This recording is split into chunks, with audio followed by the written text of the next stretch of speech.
This episode of Olfactive Melbourne is proudly brought to you by T&T Group.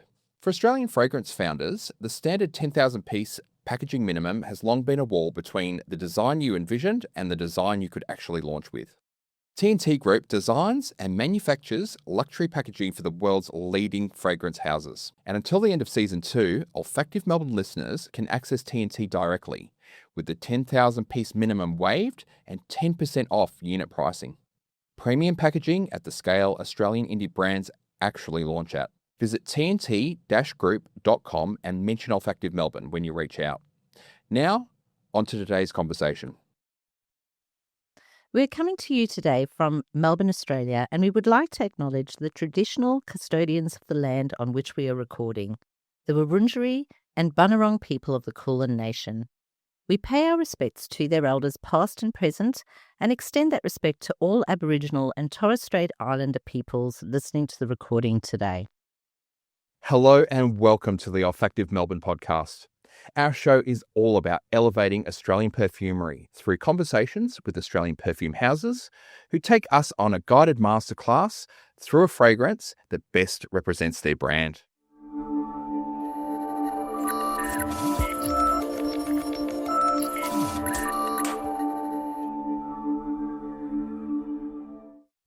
Hello and welcome to another episode of Olfactive Melbourne. I'm your co-host, Trent Stokes. And I'm Robin Stokes. Today we're very excited because we have our first returning guest coming in to visit us. We're here with Sophie Marcoux, the founder of Ficifolia Fragrances. Welcome back, Sophie. Thank you for having me. It's such a pleasure. Oh, it's so good to see you again. You too. Now, Sophie, just for our listeners who may not have known, but you were on episode 3 with us. And so for those who haven't listened to that episode, if you could just give us a quick snapshot of Ficifolia and the brand where it is today. Of course. So Ficifolia is a fragrance house inspired by Australian cities. More to come on that too. But we launched in 2023 with our Melbourne-inspired suite of fragrances. And then in 2024, we launched our Sydney suite of fragrances. And we really specialize in reverse engineering scent memories that we all love and know, enjoying the Australian lifestyle. And I'm so excited to be here talking about our new 7th perfume. So are we. We're so excited. So since we last spoke, what has changed in terms of the brand? I mean, since we last spoke, we had launched the Sydney collection in November of 2024, and we spent the entirety of 2025 working on some upcoming fragrances, and I'm so excited to be transitioning our launch schedule from launching 3 at a time to just 1 at a time, which allows us to launch more frequently. Because that was my biggest thing, I guess, last year is, as the brand was growing, people kept wanting more. And so I'm excited to be delivering that now. That's fantastic. Yeah. So just in terms of shifting the way that we think about storytelling, has there been any change to Ficifolia in that regard? Well, I mean, just based on meeting demand, I think it's really fun that our community has grown to a point where people are really requesting particular kinds of fragrances. And I think, working backwards, I guess, with our first 2 collections, it was really about starting something fun, fresh and new, and, allowing myself to be fully creative when it comes to approaching a new scent. So with Melbourne and Sydney, it was really about what I wanted to create. And now that we have this wonderful community and I'm being told what to do, I guess my approach has shifted into kind of finding a place for a particular kind of scent and where that lives. So that's really what's shifted, I think, the most, which is such a great place to be in because I'm so excited to, bring these fragrances to life. Yeah, I mean, isn't it incredible? I think there's nothing better than getting feedback from your customers and hearing from them exactly what they want. Exactly. Yeah. It's amazing. Yeah, absolutely. I mean, you can't go wrong with that, can you? If the customers are asking for it, you know it's going to sell. So, so it's an extraordinary place to be in. And I guess we'll dive into how your new fragrances sort of come to be in a moment. But we've only alluded to the fact that you've got a new fragrance. Let's break the tension.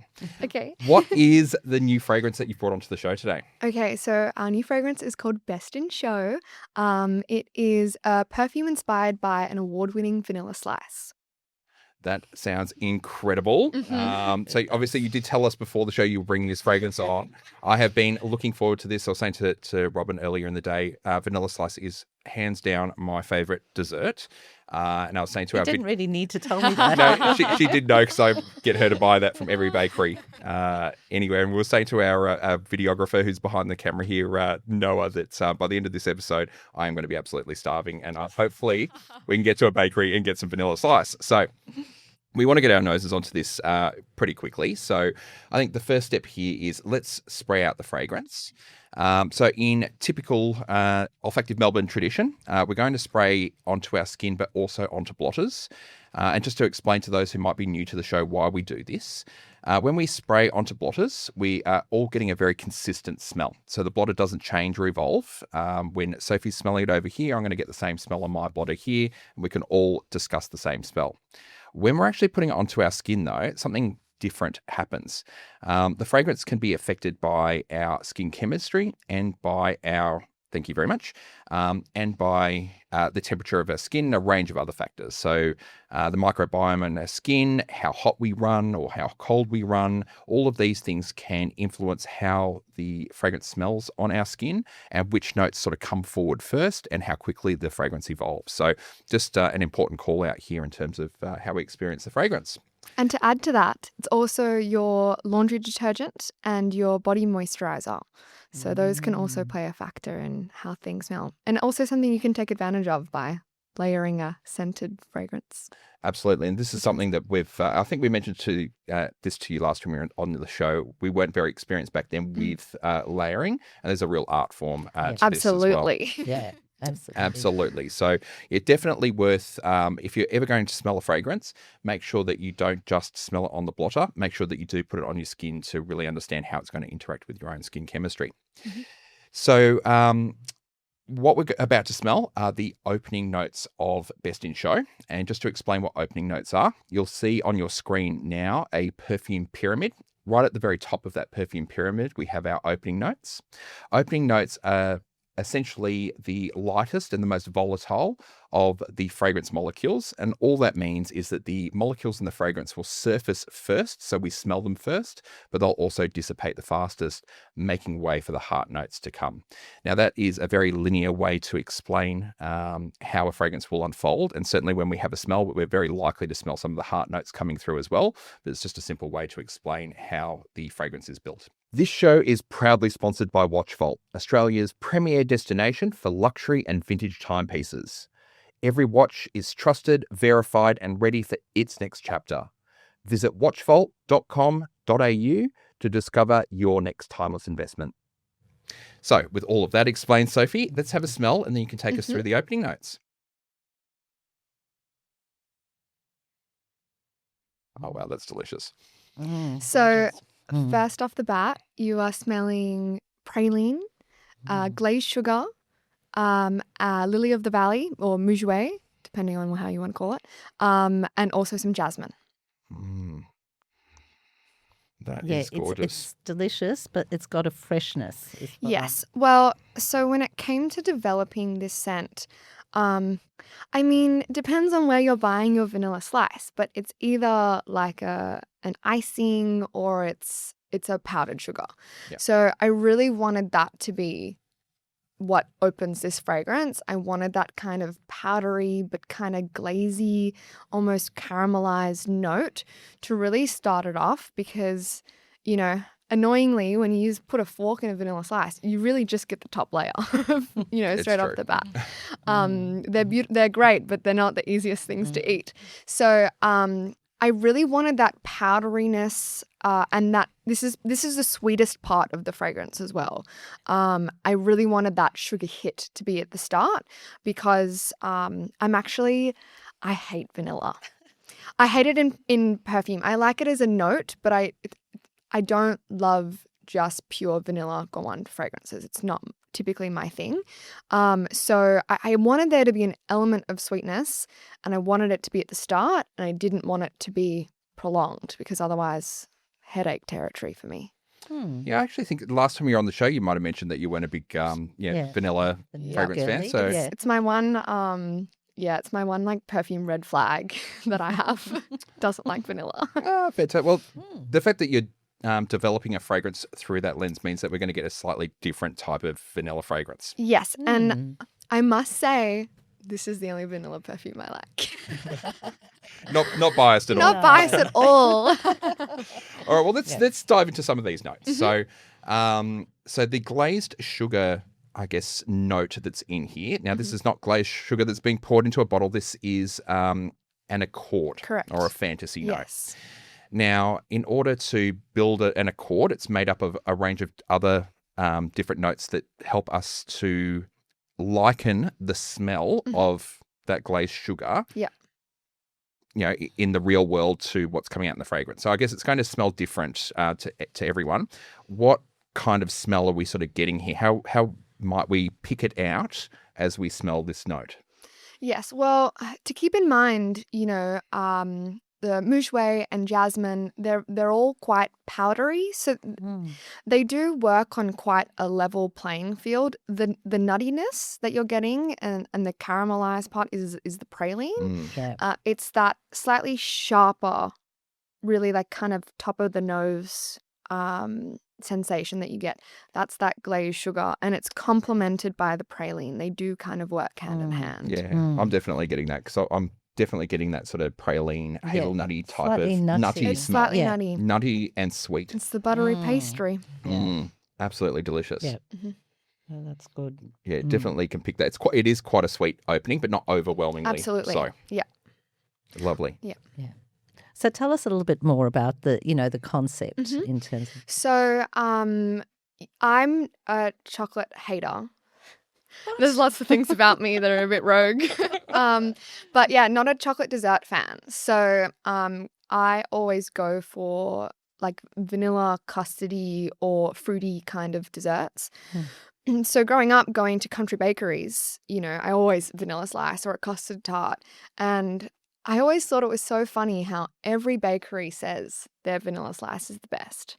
Like, who's the regulatory body here? It's a very Aussie thing, isn't It's it? such really an is. Aussie thing. It really is. And it's so funny. You see these signs and, people go drive and, oh, you've got to try this vanilla slice. It's the best. And,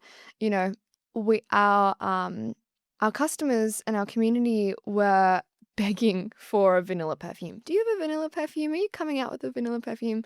And what better way to do vanilla than vanilla slice? Like, what's more Australian than a vanilla slice? Yeah, it's pretty iconic. It's so iconic. So for me, it was truly a no-brainer and something. Who hasn't had a vanilla slice, And I think that's something as a brand I really try to work on is what is a communal memory that we all have.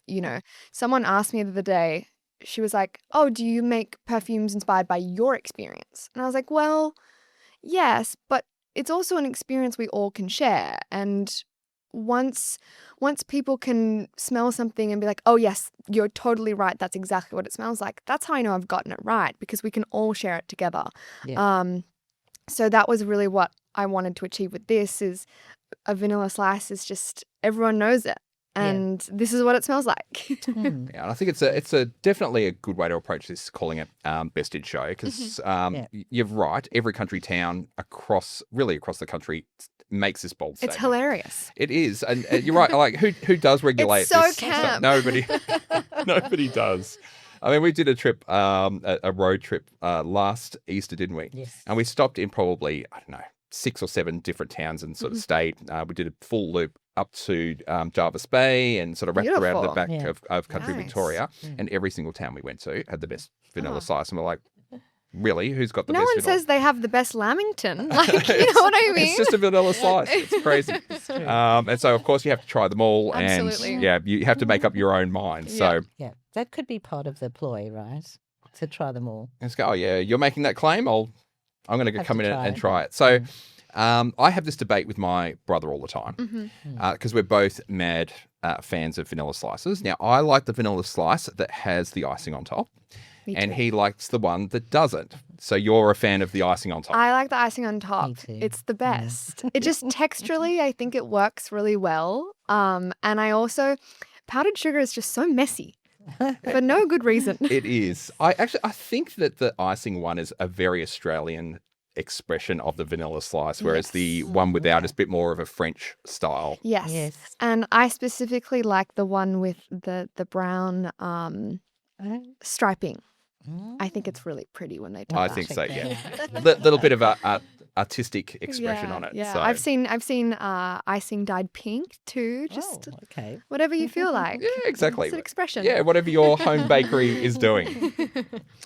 So the name Best in Show, what has inspired the name? So you did mention that it's about, how do you determine, everybody's saying that they've got the best one, but is that the actual inspiration behind the name, or is it, there's a show, isn't there, that's... There's a movie. I actually haven't seen the movie, but it's a dog show.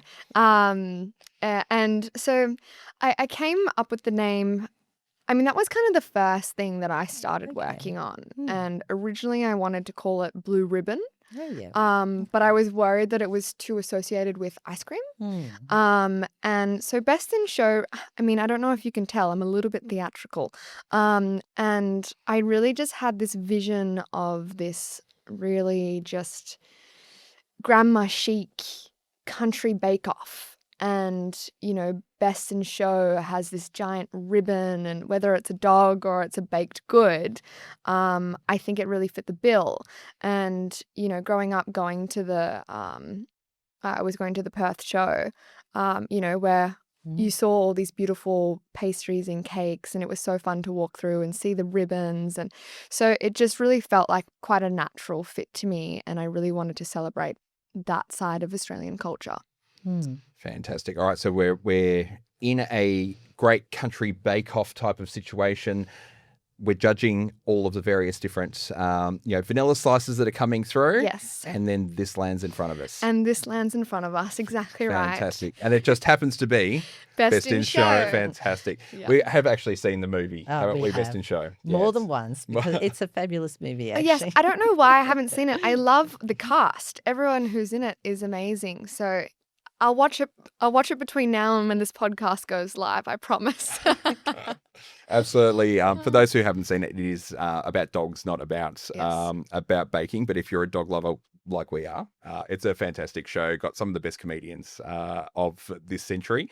So yeah, definitely worth checking it out. So fantastic. So in terms of creating the fragrance. Now, you're not the perfumer, you're the creative director and owner of Ficifolia. So you have to take this concept to a perfumer to get it made. Yes.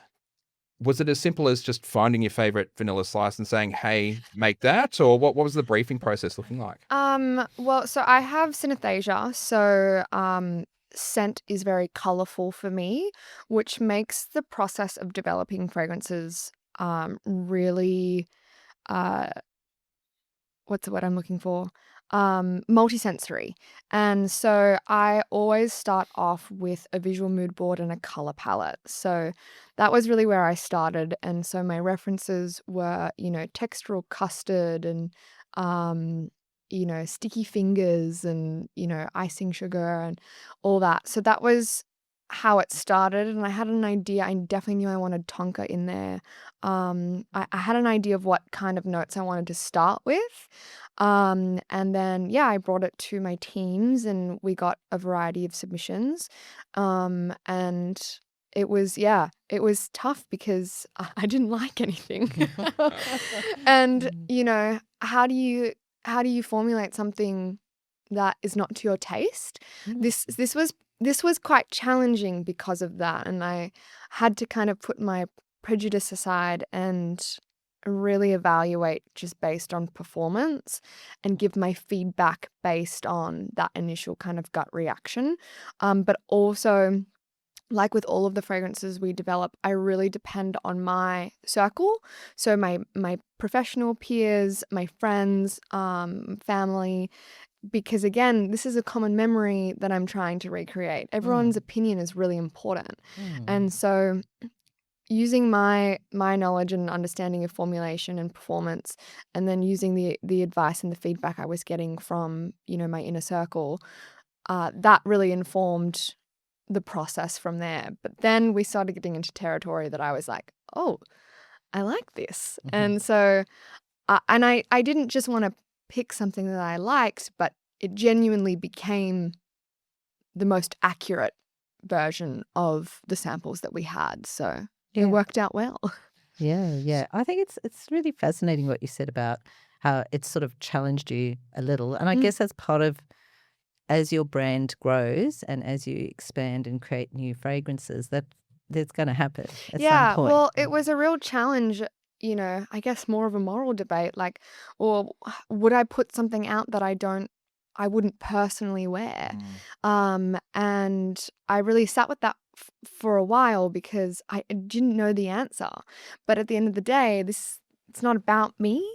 But I'm glad I pushed through, and I'm glad I like it. Yes, that you found your expression. Yeah, well, and as we know that there are so many vanilla perfumes on the market, and I think what I just didn't like was the current interpretation of vanilla. It's often really boozy, and I find that just overpowers it. I really love vanilla when it's used perfectly and complementarily in a scent, and when it has its moment. And so for me, uh, the biggest takeaway was ensuring balance.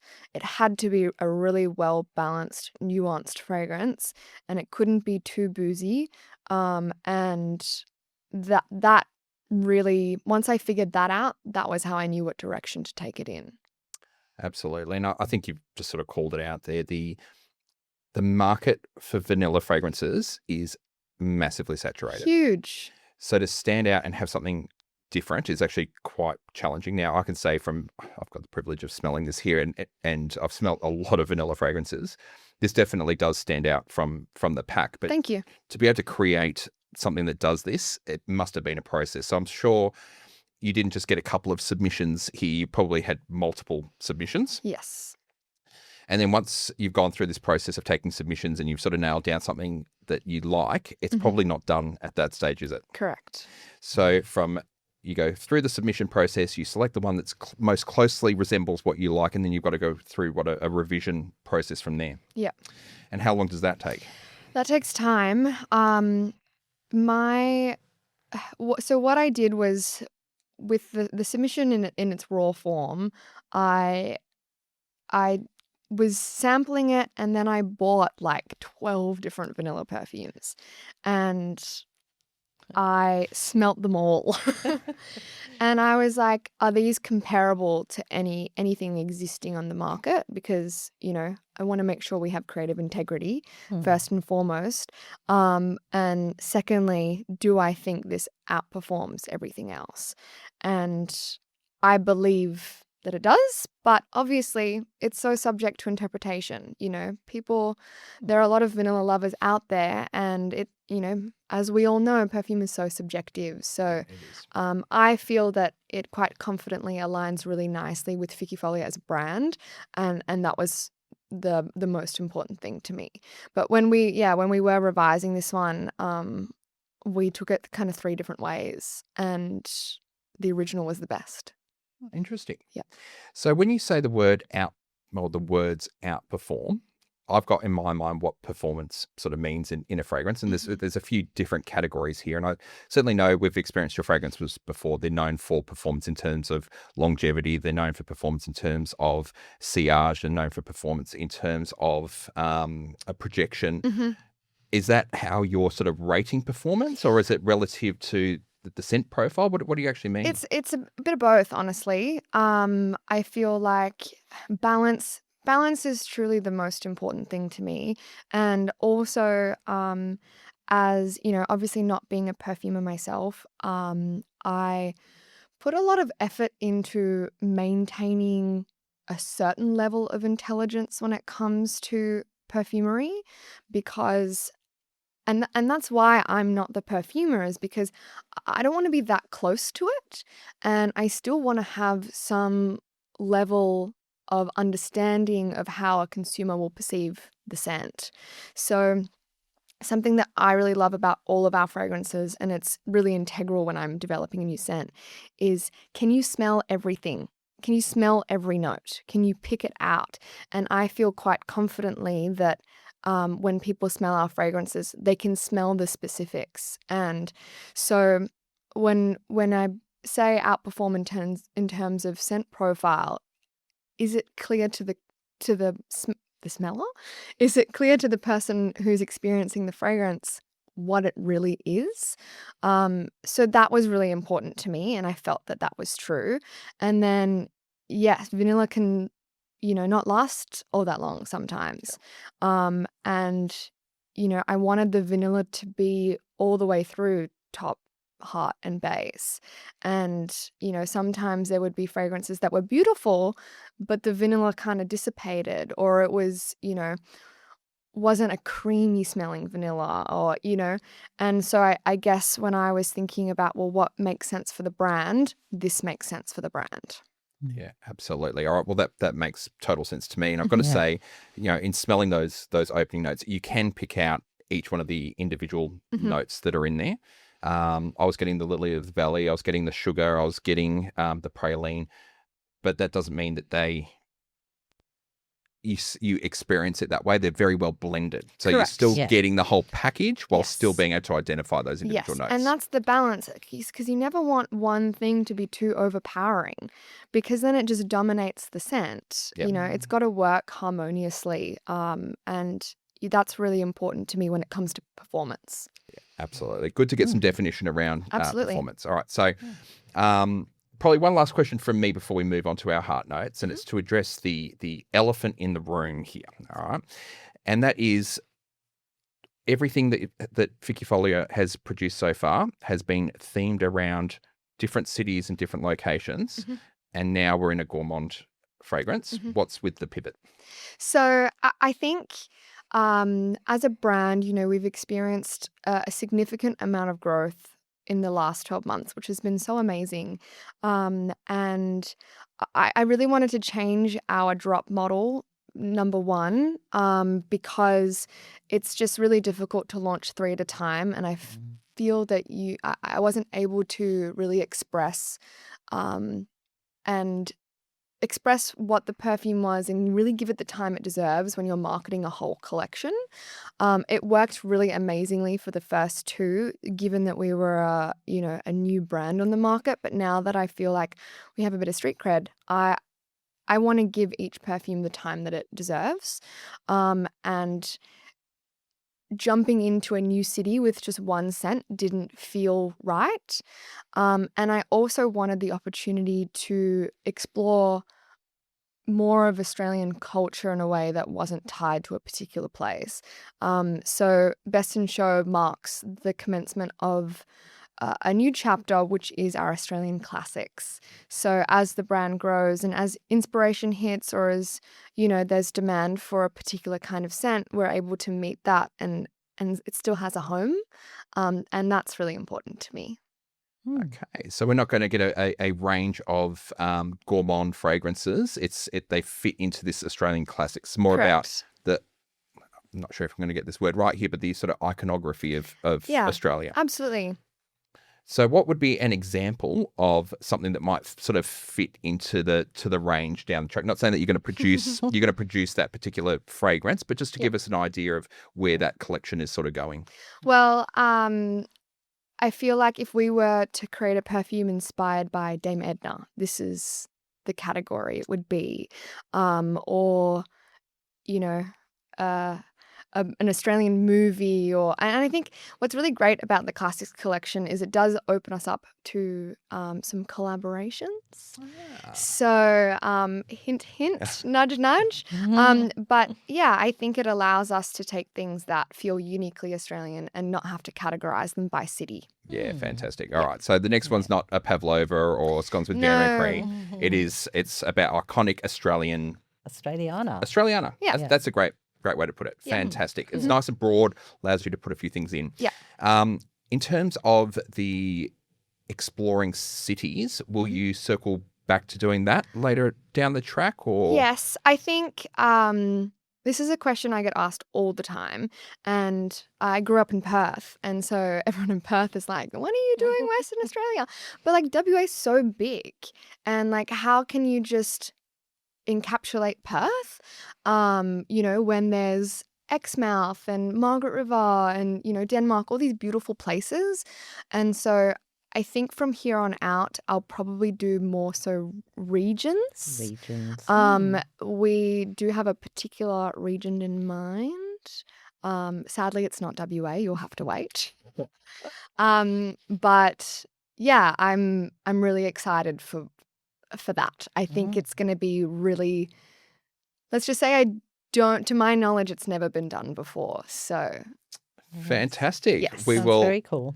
wait with bated Stay breath. tuned. Fantastic. All right. Well, that sort of explains that, sort of the departure. It's not quite a departure. It's just, hey, we're expanding. An evolution. It's an evolution. Fantastic. Well, I think we've probably had about 15 minutes now. We're probably ready to move on to our heart notes. What do you think? Yeah, let's do it. Fantastic. Over to you. Okay, so we will just take a moment to go back to the perfume pyramid now, and the heart notes form the center of the perfume pyramid. They are normally thought of as where the personality or the characteristics of the perfume really shine through, and they start to appear as the top notes start to fade and dissipate. They generally are made up of things like florals or aromatic herbs and spices, and they can also form a nice transition or bridge between those light notes that form the top notes and the denser, heavier base notes. And the heart does tend to linger and last and sort of form our memory of the fragrance.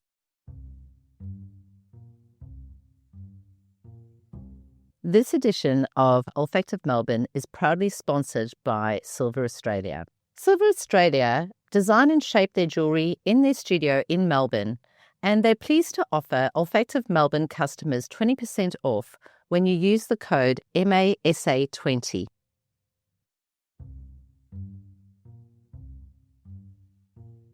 So with that being said, let's have another smell and let's talk through the heart notes. Fantastic. I was actually smelling all the way through that because I can't help it. It does smell quite different on the strip. Yeah, it does. This has evolved far more on my skin. Yeah. As I've noted sort of on the show before, I run a little bit hot, so it's probably progressing a little bit further with me. I am starting to get, there's one particular note in here that I actually got a little bit in the opening as well, but I won't spoil it because we'll let Sophie take us through the heart notes. Sure. So we have a vanilla custard cream, we have rose, and we have tonka bean. So that rose is the note that I was getting a little bit in the opening as well. So, and this is when we explain the perfume pyramid to those who are watching and listening to the show. We do explain it in quite a linear manner, but that's not really the way fragrance works. Your opening notes are definitely the strongest ones that will come when you first have a smell, initial sniff, but you will get some of those heart notes leaking through. Naturally. And of course, the heart notes don't disappear entirely to make way for those base notes. They'll hang around, but they take a little bit more of a back seat. So, just good to explain how perfumery works. But that rose is definitely coming through for me. Is there a particular type of rose that you used in the heart note here? I don't know off the top of my head. I would hazard a guess it's a Damascus rose. Yeah. That's what it smells like to me. Okay. But it is that very kind of musky, powdery type rose. I wouldn't say it's a dominant floral at all in this particular scent. But I do think what it does is it carries on the integrity of that glazed sugar note that we get at the start, and they slowly kind of morph into one another, or one the glazed sugar morphs into the rose. And so, yeah, I like that that's carried through but reinterpreted. Yeah. Yeah. It's interesting. I can smell it. It's coming through a little bit for me too. And as you say, now that you've said the powdery as a descriptor, Mhm. you can sort of connect the muguet and the Right. and the sugary notes Yeah. with the rose. Yeah. And to your point, that feels like a really natural progression from top note to heart note. It's a very natural move through the scent. It almost bridges you from the opening, Yeah. through to the heart. And I think it's not only supports those sweet notes, it also helps balance them. So it's not overly sweet. Yes, and it still, to me, smells quite petally. It's very soft, and I think it adds an air of elegance to the fragrance. Yeah, absolutely. Yeah, rose is funny. I was having this discussion the other day about rose just gets such a bad rap, and people are so put off by it. Like the rose in our rose street performs very differently to this. It's far more jammy, rich, and it's beautifully balanced with the fruit notes that we have in Rose Street. But I wouldn't describe it as a floral forward fragrance. But people are like, oh, rose, not for me, thank you. It's like you haven't even smelt it. And it's not a traditional rose by any means. And so it is interesting. I think it's so integral in this fragrance, and you couldn't have this scent without it. But I don't think that most people will recognize that it's rose straight off the bat. Yeah. And I know that one of the perfumers we've spoken to in the past has said to us that most perfumes have a tiny little bit of rose in it, even if it's not mentioned because of some of the reasons you just said. Out of Office is our best-selling fragrance, and that has rose in it. Yeah.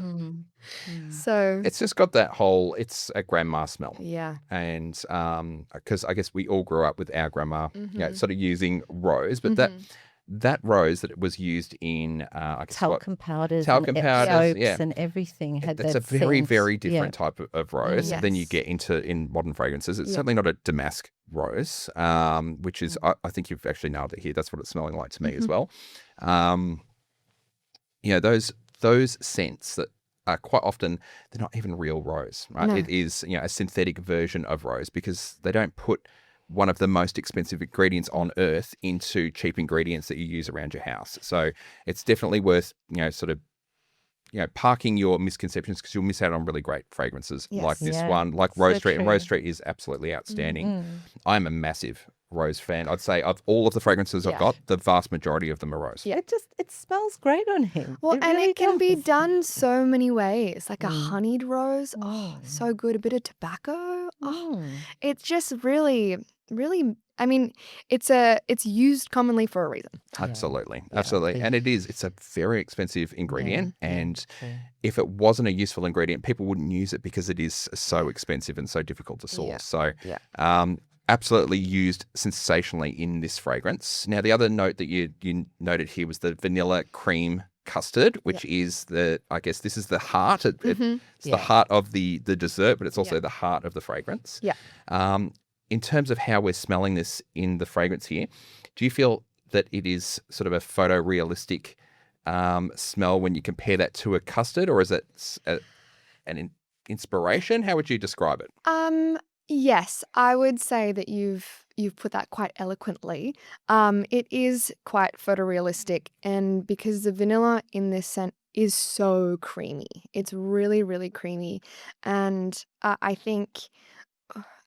I mean, when it comes to the olfactive notes, like it is marketing, and so I guess just from an impact perspective, having that custard cream, it's not quite custardy, and but it's thick and it's creamy and it's vanilla heavy, and so I think just from a communication perspective, it helps to really drive and reinforce what you are smelling, and that it is parallel to that really thick glob of custard in the middle of a vanilla slice. Yeah, my stomach is telling me this is photorealistic because I felt the rumble, which is telling me you're hungry, and that's it is. It's because I am smelling custard in it. It's beautiful. Yeah, yeah.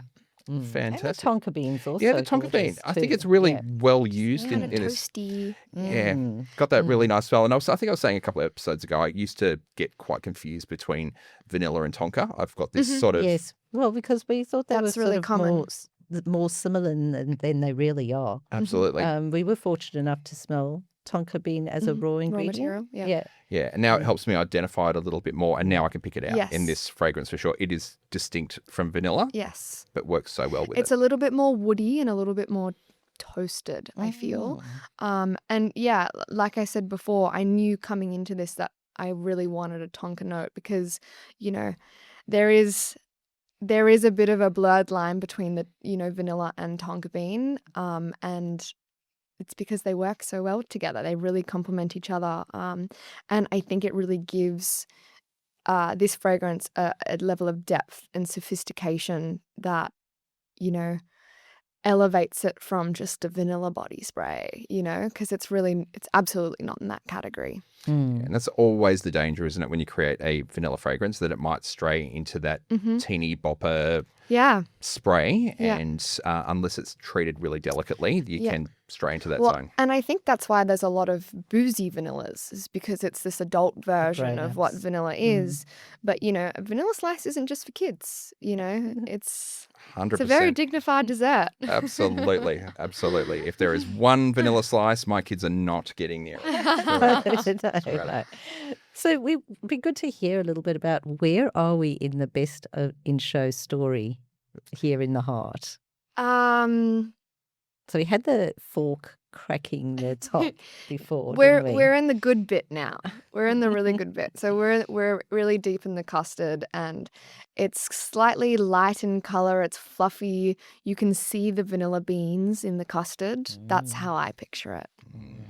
Yeah, it feels like we've moved past cracking into it, and we're now starting to taste You've it. taken off the top layer and Indulge. eaten it, Yeah. and now you're just going over the custard. You're going in for the big bites now. So Yeah. yeah, absolutely. And it really has evolved. I've just had another smell on the blotter versus my skin. The blotter is still a little bit more leaning towards the opening, whereas definitely deep into the heart on my skin. Yeah. So now we do have a little bit of time for this to dry down further before we can get to our base notes. And one of the things that we wanted to have a bit of a chat with you about is, we follow you on socials. Thank you. It's a pleasure. We find We you. love that. Yeah, we find your content really interesting. And one of the things that we find really interesting about your content is it's not just fragrance related. There are elements of obviously your dining and food, because there's the food element within the Ficifolia range. But something that really screams out to us is the fashion element. So I guess fashion is, it seems to me that it's an important part of not just the brand, but also you. Would that be true? Oh, absolutely. I have been intertwined with fashion, ever since I was a kid. And the first fight I ever had with my mother was about a pair of pants that I wanted to wear. So, I mean, I think quite naturally, first and foremost, all of our fragrances are lifestyle aligned, They take inspiration from the everyday. And I find in terms of communicating with our customer and with our community, the average level of fragrance knowledge in Australia is on the lower side. And that's because, we don't have a rich history in fragrance and, fragrance manufacturing. And that's totally fine. So, how can you communicate a scent in other ways than just saying these are the olfactive notes, or, this is what it smells like? And also reinforcing that, perfume it's really integral for people's identity, and it really shapes who they feel that they are, who they want to be, and how they want to feel, in terms of mood. And so I think perfume is an invisible accessory, but it's often the first thing that introduces you to people. And so I think connecting fashion and perfume is really important, because it's the last thing you put on, either your shoes or your perfume, and it's that final touch that really perfects the way that you present yourself to the world. And for people who like our brand, they agree. That's why they wear fragrance, and it makes them feel good about themselves, and they're wearing it for them. And that experience is so fun. Absolutely. So while we put the fragrance on last, in Mhm. terms of how you approach putting together an outfit to wear for the day, Yep. do you start with the outfit and then match the perfume to the outfit, or do you start with the perfume and then match the outfit to how do you Okay. actually Well, approach if we're really this? going to Where get does into mood it, go? Yeah, What let's happens go down the there? rabbit hole. Yeah. So first it depends on the time of day, right? So say I'm getting ready to go into the office, I'll pick my outfit. It's the morning. I want something that, is suitable for a full day wear. And so that'll inform my choice. And then also depending on the color palette of my outfit. So I wouldn't wear out of office with an all black look because it's so bright and fun and glorious that, it's not the ultra cool matrix look that I'm going for. I would go for something like intermission. Whereas if I'm getting ready for the evening, if it's like a really nice date night and I'm wearing, something soft and feminine, well, then I'm going to pick a perfume that matches that, but also has the depth for evening. So something with oud or something with vanilla or something kind of woody is what I would gravitate for. So there's a lot of factors that go into it. Yeah. But I do think they all. I mean, I'm very lucky. I have a really great collection of perfumes. can See, imagine. do. So I have options, but something I do encourage people is to have a fragrance wardrobe, and that's just a rotation of maybe three scents that you really love that are Mm. suitable for different times of the day or different kinds of events. And really, I think three is such a good place to start. You have, your everyday fragrance that you wear during the day, and then you have two, trans-seasonal, nighttime, fun kind of fragrances that you can mix with. So, Yeah, that makes a lot of sense, actually. I think I agree with that number as a, starting point. Absolutely. Yeah. I mean, it's hard for us because we've got Yeah, no, So but when I many. ridiculous think, when I amounts, but think back to, yeah. before we kind of went down this path, that would be more or less Yeah. what you and I would have had in our rotation. Yeah, I would say probably going even further back, I would have had one. Yeah. I would have had one fragrance that I would have sprayed on for See? absolutely every occasion. And you're right, it's not right No. because there's office scents, there's evening scents, there's scents that are good for summer, ones that are better for winter. But my approach was just, does it smell okay? Yep, great, spray it on. Yeah. I just didn't really understand enough about it. Yeah. But I think And- that's really good advice. Yeah. Yeah. And the And- other thing that you said, which I found interesting because it sort of adds on to my own thinking, was around the colours that you wear and the type of scent that you select, because that's something that I haven't personally tried. Yeah. I just have to have I a find go it at that. quite jarring if someone's wearing a perfume that doesn't match Oh, really? their look. Well, because it's just confusing, but it's because I read into it, it's Yeah. something that I would pay attention to, but, not everyone does, and that's fine. But yeah, I think that, depending on the and again, this is again because I have synesthesia, maybe I'm Yes. just reading into the color of an outfit Yeah. more. So Yeah, absolutely. That may be the Yeah. case, but I actually do think this is an educational podcast, right? So that maybe people who are listening to this show for the first time, they've only got one in their collection and they're not really aware that actually I should have a couple of different fragrances that can suit a variety of different occasions and a variety of different seasons. Yes. And I think three is probably a yeah. good way to go. So, and certainly within the Ficifolia range, you've got that breadth there where you can actually select one that's great for winter, one that's great for summer, sort of one that's great for evening, one that's great for daytime. And then if you're really smart, you pick 3 fragrances that you can layer, and then you can work with different combinations and, really maximize the use of your perfumes. Because, like, for example, we have Sunbathers, which is a beautiful summery daytime scent. I actually love to layer with it. The coconut and the sea salt just really, it elevates a lot of woody fragrances. Okay. And so, it's amazing. You can get more use out of your more seasonal fragrances by experimenting with your winter fragrances.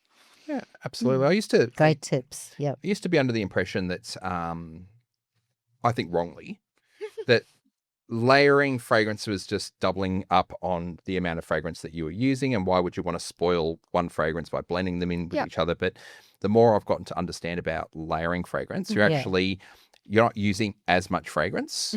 You're probably using the same volume of fragrance that you would out of a single bottle, but by combining them, you're just getting a slightly different experience, a different expression, and you're actually enhancing both of the fragrances, not just muddling them together. But it still needs to be done delicately. Yes, absolutely. Yeah, you've got to blend the right fragrances. So I'm still getting around the rules, and I have seen a little bit online about how to sort of match those fragrances well, but it's definitely worth educating yourself before you.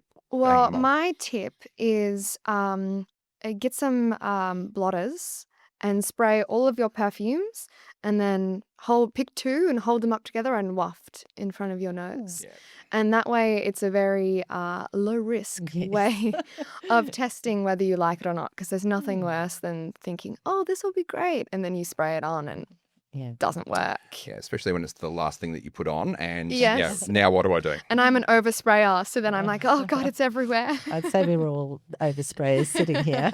Absolutely. Yeah, we've never been accused of being undersprayers, that's for sure. So your social media presence and your advertising is, I think I've complimented you on this before, it's really elegant, what I see online. Thanks. It feels to me that fashion is woven into it. So it's an important aspect, but am I reading into it, or is that one of the cornerstones of what you do? It is. I mean, I think it's cross-pollination, It's about engaging with people, and I think in the world of social media, you have to offer more than just selling something. And, I don't see myself as a fashion influencer by any means. But I do like to share what I'm wearing and what perfume goes with it. And it allows the viewer to put themselves in the same shoes. And again, by showing you the outfit I have on, you do have a better reference point on kind of what I smell like, Like if I am wearing an all black outfit, I'm not going to be wearing something that's coconutty and sea salty and lemony, you know what I mean? And so it does help to really build that world around the fragrance. So yes, it's a passion of mine, but I also use it as a communication tool and an engagement tool, with people who love fashion and fragrance, which is most of our community. So yeah, that's a really smart approach, because I mean, we spend so much time on this show trying to explain what something smells like. It's very difficult to do. It's the hardest thing to do. Yeah, it really is. Smell is just something that you have to experience, but by giving a visual reference, it just helps you to better understand, oh, that's an evening fragrance. And so I know that that's going to be a darker, heavier type of scent versus that light, summery type of scent. And with the amount of content that you have to put out as a business nowadays, you really have to get creative. And showing a mandarin is only going to get me so far all the time. So it's easier to change my outfit than to try and regurgitate the same thing over and over and over again. So... So I would imagine that with fashion being such an important aspect to Ficifolia, the brand, that it's going to find its way into the advertising campaign with Best in Show? Well, I mean, like I said before, it's really about building the whole world. And, my goal with the brand is to have a really recognizable world. And that is everything from, our choice of props to our fashion choices to color palette, everything. I'm really meticulous when it comes to that. So I'm in the campaign, and I had a lot of fun picking my outfit. Oh, that sounds exciting. Fantastic. Now, we haven't seen the campaign yet. We would love to. But I guess, we were curious, just because we do watch you quite carefully, and we do see how you go to market. And you do produce quite a lot of content, which is fantastic. You can always keep it fresh. But we would love to actually see your Best in Show Well, campaign. Tell me when and we can watch it. Shall we? Now? Let's do it. All right. So we have not seen the Best in Show campaign. This is a bit of a, I guess, what would you call this? This is a live reaction. A live reaction. So for those of you at home, we'll superimpose it onto the screen so you can watch along with us. But let's take a look. So we worked with Garden State Journal on bringing this campaign to life, and they are an amazing production company. So it was really fun. Fun to do something a little bit different. So I'll give this to you. Fantastic. We're going to have a watch. Today, Australia's best vanilla slice will finally be crowned. Let's meet the judges. The traditionalist has been measuring pastry layers since '96. If it doesn't flake, we have a problem. The extravagantist believes more is more. Underwhelm her at your own risk. And finally, the innovator. Per ethos, the camera always eats first. Oh, this is Starting fantastic. size, technically sound, pleasant, structured. The judges consider promising, Great. not prize-winning. The second entry arrives with confidence. Better pastry, bolder custard. A marked improvement, but still not quite first place. And now, the last contender.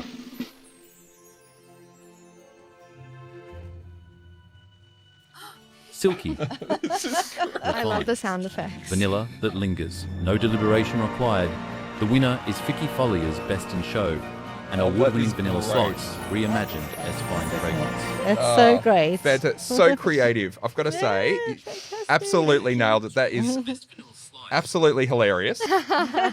But not just hilarious, it's iconic. You'll see from what we're putting onto the screen for you now. You've just watched along with us.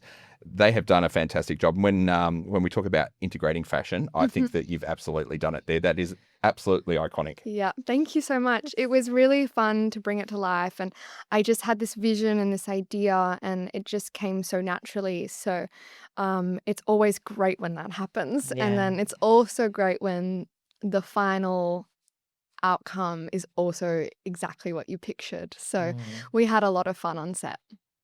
It looks great, and you're surrounded by what looks like really great actors Yes. there Yes, as fun. well. And Lots of fun. absolutely nailed that whole feeling around. We're at a great bake-off and we're judging it. And I just think it's a really intelligent way to do Thank it. you. Well done. You should Thank be you very so proud of much. that. Congratulations. We Yeah. can't wait to see it all over our socials. Yeah, sure.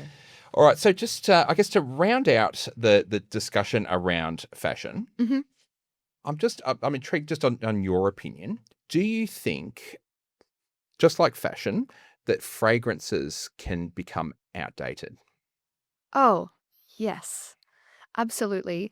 This is actually a really fun thing to talk about because people don't really think about fragrances having trend cycles. They absolutely do. I mean, pistachio was everywhere for a little while there, and I think post-COVID, the rise of gourmands has really, boomed, and that's because we're all craving comfort. And if you go back to the 90s, all of the perfumes were more androgynous, and that was reflected within the fashion trends of the time. And then you go into the early 2000s and everything was really, really sweet. And again, it was that Y2K bubblegum pop that was, dominating. And so I do think fragrance history is such an interesting, looking glass through, society is what society was like at that time. And that's so fun. So yes, I do think they can become dated. However, I think that if you love a perfume, wear it. Yeah, I agree. Yeah. I agree. Yeah, absolutely. There's some fragrances that I think are probably just quite iconic and can last the ages. And I think, so my mother wears Chanel No. 5. Yes. Only wears Chanel Yeah. No. 5. She won't wear anything else. She does get headaches and all sorts of Yeah, things. yeah, So yeah. that's just the one that works for her. But I don't think Chanel No. 5 really has ever dated. Well, it has a little bit, but it's one of those fragrances that as she has gotten older, it has become a bit of a classic with her. Yes. So it always suits Well, her. and that makes sense. And I think that you kind of expect a scent like that to belong on a gorgeous woman like that. You know what I mean? It becomes synonymous with that era, but I suppose it doesn't. Yeah, I do think the fragrance, like if you were to launch it today, it wouldn't sell. I would agree. I would agree. But it was actually the first perfume I ever got. My grandparents bought it for me. My grandmother is such an iconic woman. She's the reason I love fashion and design and everything beautiful.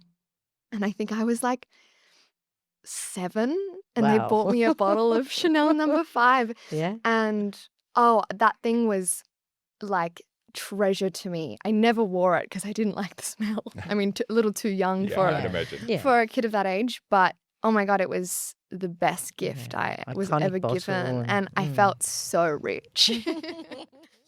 Yeah, I mean, I got a bottle of Fahrenheit when I was like 11. Nice. And I had the same experience, which is, thanks. This is a bit full on. Now, I love Fahrenheit today, but when I was 11, that was not the scent that I wanted to wear. Yeah.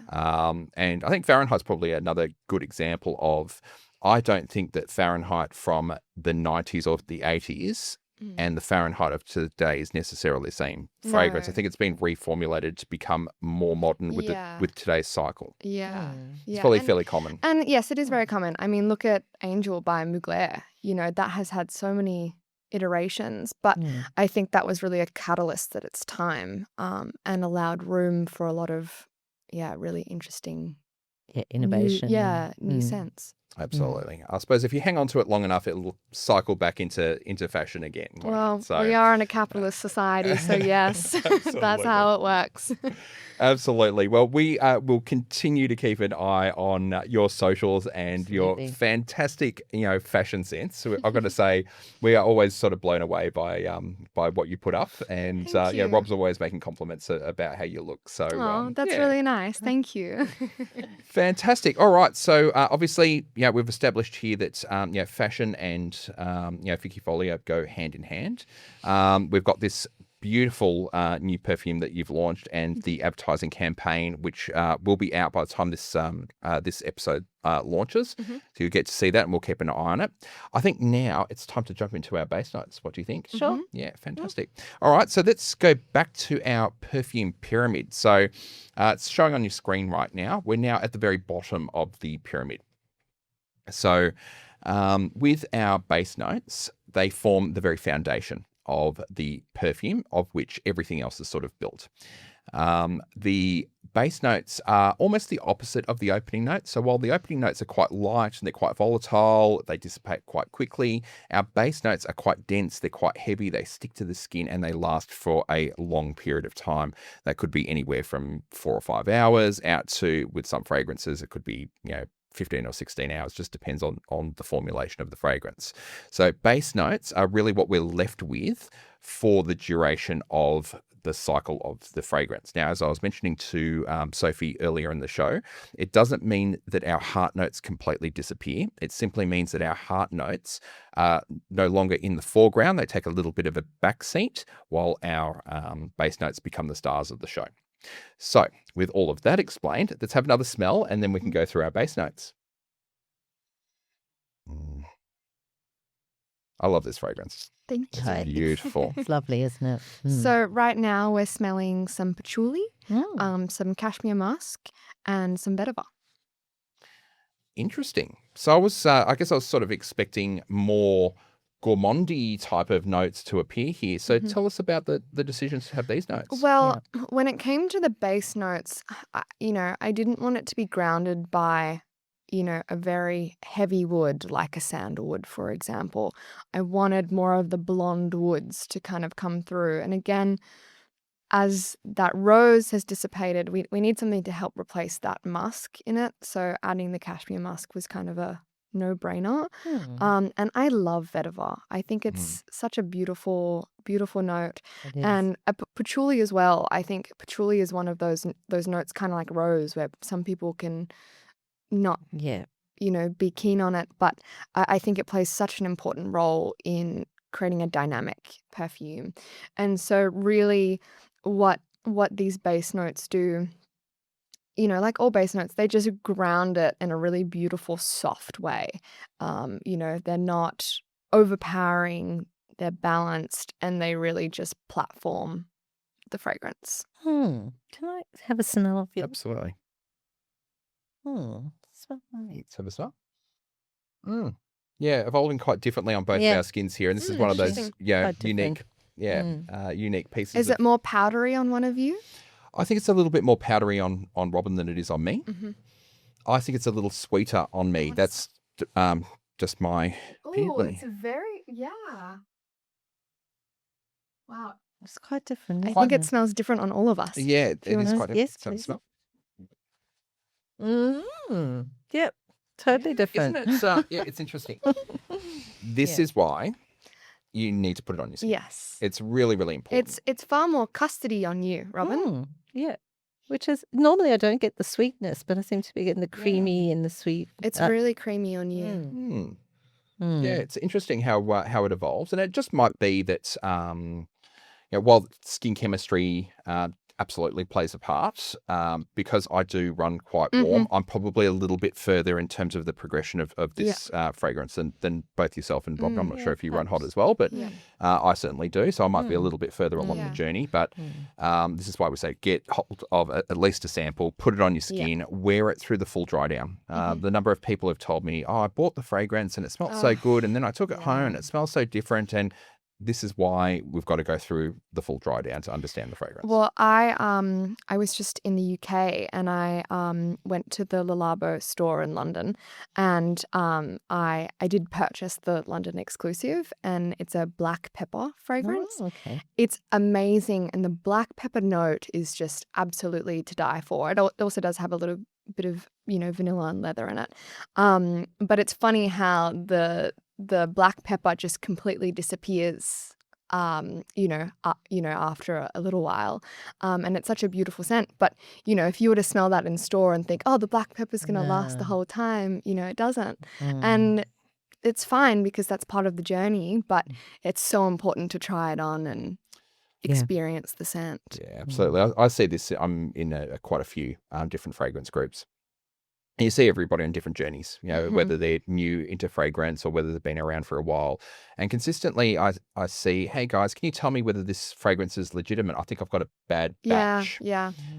Or maybe this is not real. And it's not that it's not real or that it's a bad batch. It's because you smelt it in Myer or David Jones or wherever you got it from, and you smelt the opening. Yeah. And then you've gone through the dry down and it smells quite different. Yeah. Some of these can be very dramatically different. Yeah. And even from season to season, I feel even within our own collection that sometimes I prefer a scent, a couple of months down the track or in a certain season because of that. It Absolutely. smells And so also different. women interpret smell differently depending on where they're at in their cycle. Oh, there you go. Yeah. Yeah. Lots of things. Yeah, absolutely. There's lots of things. factors. I think, weather is a big one. Yeah. Speaking about Le Labo, the first time I smelt the eucalyptus from Le Labo, Yeah. it was freezing cold in Melbourne. I smelt it in the store. It was nice and warm. I'm like, it's okay. Yeah. It's all right. Nothing to write home about. And then I stepped outside of the store, and as I was walking down the street, I had another smell in the very, very cold. I'm like, God, this is the most amazing fragrance I've ever smelled. It's beautiful. So weather absolutely plays a factor. Yeah. All right. So patchouli, just like rose, just like everything that we've discussed, patchouli can be divisive and it can smell quite different. I think some of the reasons why people don't like patchouli is they think, oh, it smells like a dirty hippie sort of thing. It's got that dirty... Which is Well, so they've got funny. that very old 70s interpretation in their mind. Because forever. I'm technically Gen Z, and the first time I heard about patchouli being referenced as like a hippie scent was in Gossip Girl, and I didn't know what the reference meant, and because she was saying something about someone smells like they're from Brooklyn and they have patchouli on, but I had no idea because obviously I didn't grow up in that time, and it's just funny how that association hasn't carried on for me. Yeah, it hasn't made its way through the generations. So. Yeah, I love patchouli. And I think it's one of those ones where, like rose, it can be interpreted so differently, and they don't do it like that anymore that often. No, and there's a lot of different types of patchouli, and they do range from the very, very dark and dirty patchouli, very earthy, all the way through. It's a spectrum. So, and this is the art of perfumery. Yeah. So with any type of note that we're dealing with, the perfumer has the ability to be able to delete particular molecules, Correct. enhance other molecules to bring certain parts of the scent forward or Yeah. to push them into the background. So Yeah. what I am getting here as I smell this fragrance is it's not a dirty No. patchouli. No.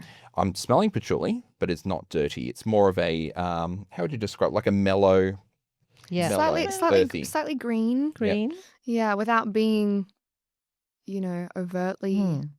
plant-like. Yeah, and I think it does, just like the rose supports the sweet notes, but also helps to sort of cut through. So do these base notes here. Yeah. Absolutely. Helping to cut through that sweetness so that it doesn't stray into that See, teeny bopper smell. yeah, and this is the balance I talk about. Every note has been selected strategically for that reason. Nothing overpowers one another. It's just they all serve a purpose and they work together as a team. Absolutely. Mhm. And Hmm. I guess musk, I'm sure I have seen, as I've gone through the range a few times before, that I've seen musk pop up a couple of times. Is that Yeah. a bit of a theme with Well, Ficifolia? again, it's kind of like it's just that secret weapon, in every perfume. Pretty much every perfume has a type of musk. And so I guess maybe that could be perhaps my bias, I suppose, when it comes to, finalizing the formulations of a scent. Hmm. But yes, I mean, pretty much everything has musk in the base notes. And I just think it's a great anchoring base. Yeah. So So, it's sort of a thread that runs and through it can be so multifaceted and, multidisciplinary, to a point. It can serve a purpose in any type of fragrance family. So, Absolutely. Mm. It certainly feels like a little bit of a signature inside of oh, well, I'm Ficifolia. glad. Yeah. Yeah. So with Best in Show, what's the actual concentration?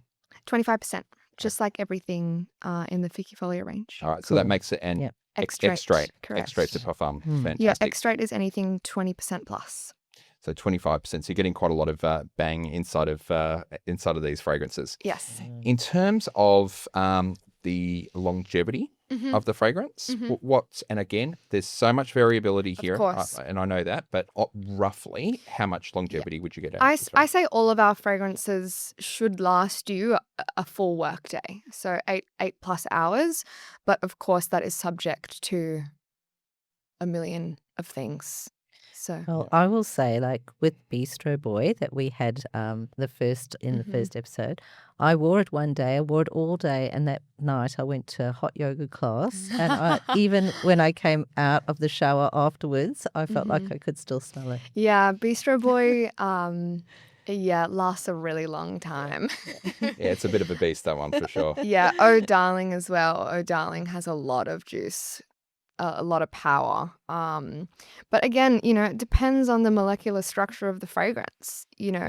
Out of office, again, for example, your white florals and your citruses, like they're such small molecules that they really want to try, but they don't always last a full, 12 hours.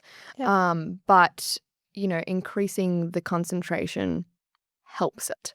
Absolutely. Yeah, absolutely. And I think, again, as my perfume journey has evolved and I've understood more about the biology and the biomechanics of smell, I've learnt that really there is a zone that if you spray within it, you could go nose blind. In fact, you're very likely to. And it's this sort of V from your shoulders sort of downwards. So if you spray in this zone, you will smell fantastic to others, but it's very likely that within an hour or so, you'll become nose blind to your own fragrance, which can lead to overspraying because you're like, can't smell it anymore. Bang some more on, and then you're choking out the office. Yeah, absolutely. So just be a little bit careful. There's some slightly better positions that you can put your fragrance. Certainly for me as a man, it's probably relevant to women as well. I now like to spray shoulders. I like to spray the back of my neck, and I like to spray onto my wrists. So when I'm reaching out, I'm shaking hands. People get a bit of a smell, and I try and avoid sort of this chest area now. So I do wrists and hair. Yeah, hair's hair's a great one. Yeah, especially when you've got a lot of hair. Yeah, waves around. So that gives you a nice sillage. So I Correct. guess when this fragrance, you're probably going to get a fairly nice sillage from it as well. But also, it depends on what you want from the fragrance. You know, if you don't want anyone to smell it unless they're really up close, you know, keep it tight. And I think that's what's so fun about fragrance is you can pick and choose that. And I think as well, contextually, there is a moment and time where you can overspray and it's fine. But don't do it on a plane, whatever you do. Yes, confined spaces. Yeah, Yeah, pick yeah. and choose your space. But you know, if you love to overspray. You know, do what makes you feel good and wear it in a way that is relevant for you and makes you feel your best. Yeah, so you don't feel self-conscious as well. I mean, certainly if you're going to, even going to dinner, right? One thing that I have found is some people tend to overspray a little bit and then go Yeah. out to dinner. Yeah. If I'm sitting 3 tables away and I can smell you've sprayed too much on Yes. and I don't need to. Yes. All right? That's for your date on the other side of the table or for you. Correct. It's not for everybody else in the Well, restaurant. and so. like, you know, it's a faux pas to wear a fragrance to a wine tasting because it affects the olfactives of the wine. And so something I love to do is if I'm going out for wines with the girls, I'll kind of know already, well, am I going to have a red? Am I going to have an orange? Or am I going to have a white? And then I'll also kind of pick my fragrance based on that because then it can be more complementary and enhance the wine that I'm drinking. It's a smart way to do it. Yeah. Again, another Yes. dimension of Yes. smell. Yeah, absolutely. So, you know, use that pairing to your advantage. That's very interesting. Now, with gourmands, Mm-hmm. I tend to wear gourmands mostly for like date nights. Mm-hmm. But in terms of best in show, when do you think might be the best sort of occasions to wear the fragrance? I think what's great about this fragrance is it is a day to night scent. I think it's appropriate during the day and I think it's appropriate during the evening. So I truly, and again, it's not dependent on weather. I think it is a really great all-rounder. So like if you are starting your fragrance wardrobe and you're looking for a very easy wearing vanilla, this is what I would recommend. But again, talking about layering, what a great layering piece. You know, it'll amplify any fragrance that already has an existing vanilla note in it. Or, I mean, I love to wear this fragrance with intermission. It just adds so much depth and richness to what is a spicy, woody, and green scent. So yeah, it's very multi-purpose. Yeah, Absolutely. that's great to know. Yeah. All right, definitely. so it's quite I'll all try. round. So in terms of seasonality, you can wear it any time of the year. Yeah, absolutely. Summer, winter, fall, spring. Yeah, because it's not sickly, which I feel like never performs well in heat. But I think even subdued, you know, in winter it's going to be really long lasting. So Yeah. Absolutely. Yeah, really good call out here is that while it is sweet in the opening, this thing does settle down. yeah, right. Yeah, Absolutely. Yeah, And- I was going to say it's not overly sweet by No, any means. it settles yeah. down and it's very wearable. And I think that's probably what puts people off vanilla fragrances. Certainly if you're a little bit more mature, Yeah. either in age or on your journey, you probably just don't want to wear something that's just so sickly sweet. And No. therefore feels heavy. yeah, and clawing. Yeah. Yeah, absolutely. This Yeah. settles down after the first 15 minutes. You get that beautiful sweet pop, which is absolutely delicious, by the way. And that is fantastic. You don't want to lose that. But then it's, for the duration of the Yeah. perfume, it's, it settles down. Yeah.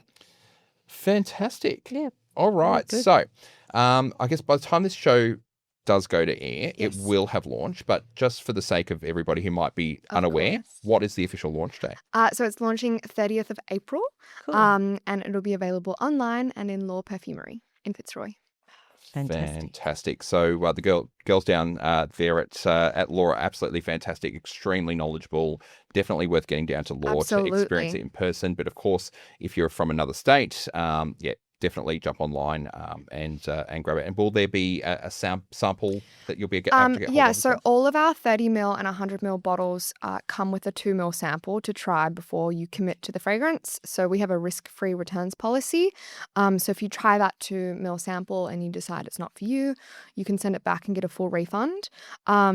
It will be, the best in show will be available in a custom flight deck. So Okay. we do have a custom offering for our flight decks where you can pick 3 fragrances and then you get $50 to redeem on your favorite full size. So if you want to experience a couple of our fragrances, that's really the best place to start. Okay, that's Brilliant. Good to know. Yeah, that's a really good idea. So you get both turn up in the mail, you'll open up the 2 mil, spray it on, go through the full experience, and if it's not something you like, you can send it back. Yes, if you're buying the 30 ml or 100 ml bottle. Yeah.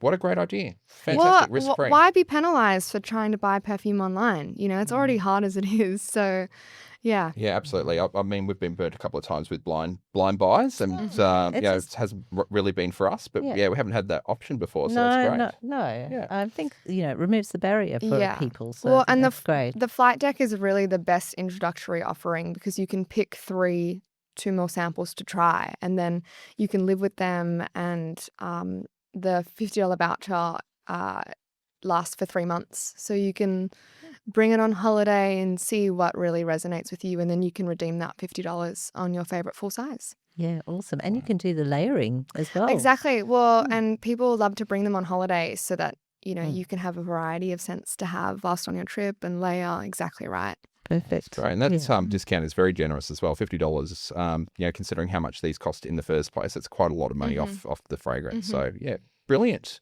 One more question, just in terms of if somebody hasn't tried Ficifolia brand before, what's the fragrance that you would recommend they start with? I mean, honestly, I would recommend starting with a flat deck because why commit to one? But I think if you're new to the perfume scene, I would recommend sampling our Melbourne collection. So Out of Office is our bestseller. So I guess if I were to pick one scent, I would perhaps suggest Out of Office. If you're a more experienced perfume lover and you're really getting into niche perfumes, I highly recommend our Sydney collection, which is a little bit more experimental. We definitely had a lot of fun with that collection. So and then but if you are a perfume lover and if you're a vanilla lover and you're looking for something new, I would recommend Best in Show. Fantastic. I would agree with that recommendation. I think Out of Office is so grab and go, wearable, really easy to wear. Patchouli. Yeah. Patchouli in there. It's great. It's a lovely, lovely fragrance. And obviously we featured Bistro Boy on the show last time. And certainly if you haven't watched that show, it's definitely worth going back to episode 3 and watching that show if you want to get not only an overview of Bistro Boy, but actually an overview of the broader collection because we actually went through all of the flight decks. Yeah, and, we did. Yeah, gave people a bit of an insight. So if you want to know what those fragrances are about directly from the brand director and owner themselves, that's a great place to start. Fantastic. Well, thank you so much for taking us through this masterclass. What a privilege for us to get to do this before the fragrance is even, thank you so much. launched. So I guess knowing that this is in the pipeline, it's just about to launch, this is probably a little bit of a difficult question to answer, but what's next? So we do have another fragrance launch scheduled, which I'm very, very excited about, but I can't share too much. We're also exploring some fragrances beyond personal fragrance. Interpret that how you will. That is very intriguing. Yes, indeed. So fragrances beyond personal experience. Yeah. Okay. That is going to get me scratching my head. Incense, it could be. It could be anything, couldn't it? Could be, yeah. This is why it's really well worth, staying on top of your socials and on top of the website as well. So if someone was to go onto the Ficifolia website, is it can you enter your email address and get updates on when things are you can actually get $10 off your first bottle if you sign up to our mailing list. So that'll be a little pop-up on the website. Otherwise, you can scroll down to the footer. Great. So that's a great way to keep your eye on what's actually going on with Ficifolia. And in case you missed it, we'll put the Ficifolia website onto the screen right now. If you're listening in the car, please don't pull over. It's absolutely fine. We'll embed the Ficifolia website into the actual description for Spotify and also for Apple Podcasts, so you can get it there. We also always do a profile on our guest on our website. So popping up on your screen right now is a QR code. Simply scan that QR code. That'll land you on our episode page. Simply go to this episode and it'll have a direct link to the website there. So multiple ways to actually find Ficifolia.